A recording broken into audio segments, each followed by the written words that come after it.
And our Bible reading from this week comes from 2 Corinthians chapter 8. And as we anticipated, we need to do some splaining. Why we're reading what we're reading. Why we're reading what we're reading. So Right.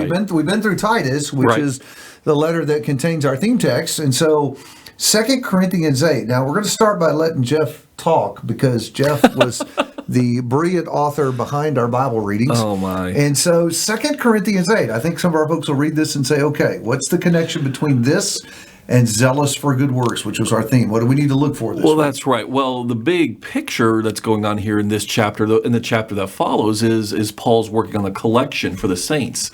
But what's going to become very apparent is, while you might think, it's about the money. It's about doing good works by giving money to the church, and that's there. There's a lot more going on in this chapter about how Paul wants the collection done that shows us kind of the deeper spiritual nature of even material good works that I think are worth noticing and thinking about. I really liked the phrase, looking over this, in verse number 4, the favor of participation. Right. And it's reflecting back on the Macedonians and their desire to be part of this. And I think, certainly with regard to the giving of money, but more broadly, with any of the works we do for the Lord, whether it's an investment of money or time or whatever, that sense of joy that attaches to Right. this, that I get to be part of this bigger, really important thing, is such a critical dimension that underlies these good works that we do. Absolutely. And along that line, David, I dropped down to verse 8, where Paul even says to them, I say this not as command, but to prove by the earnestness of others that your love also is genuine.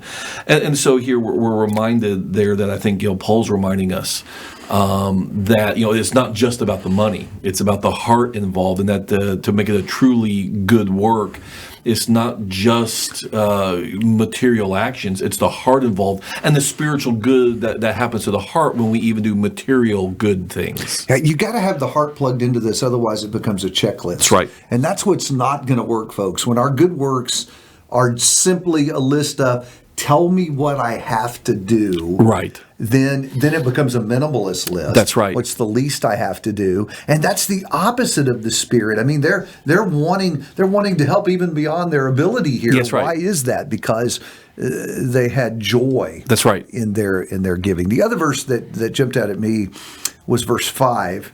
And I think probably a lot of people who read this letter, when they get to this place, are drawn to this as well, where he says they first gave themselves to the Lord. Yeah. And that what really is underneath the act of service here, the good works, in this case giving, is the fact they'd already given. Yeah. They saw themselves as belonging to the Lord. That's rooted in the ideas we saw in Titus, Right. where God has come and done this thing for us and purified us to be a special people, so we are a people zealous for good works. It's that relationship with God where the inception of this is. That's right. And it's funny you mentioned Titus, because Titus shows up in this chapter, David. He does. He's name dropped in this chapter. And so ironically, as we've done the first three weeks of reading this year in that book, where Titus is admonished to encourage others to do good works, he himself is part of that. And given that 2 Corinthians comes before the book of Titus, he himself has already been a model of good works. And I think it's especially worth noticing in the second part of the book where he's mentioned early in the chapter, but here at the end, again, notice how Titus embodies some of these things that we've already been talking about. Verse 16, but thanks be to God who put into the heart of Titus the same earnest care I have for you. He not only accepted our appeal, but being very earnest himself is going to you of his own accord. Again, Paul doesn't want to command this generosity as such. It's the best work when it comes from a willing heart. And Titus himself is now being used as an example of somebody zealous for good works in this way.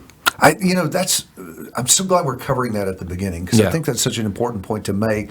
I am fearful that when we talk about being zealous for good deeds, it's easy for this to deteriorate to a checklist. That's right. Here, what are the things I have to do That's right. for the Lord to be happy with me? And really, that's completely backwards. Yeah. It starts with, I want the Lord to be happy with me. Right. I want to have this rich and full relationship with Him. And out of that grows the desire for participation. I think Right. that's kind of the thing we're shooting for. So pay attention to those phrases that are tucked into this that I think help define our spirit toward these good works we're called to do. Think about that as you read 2 Corinthians 8 this week.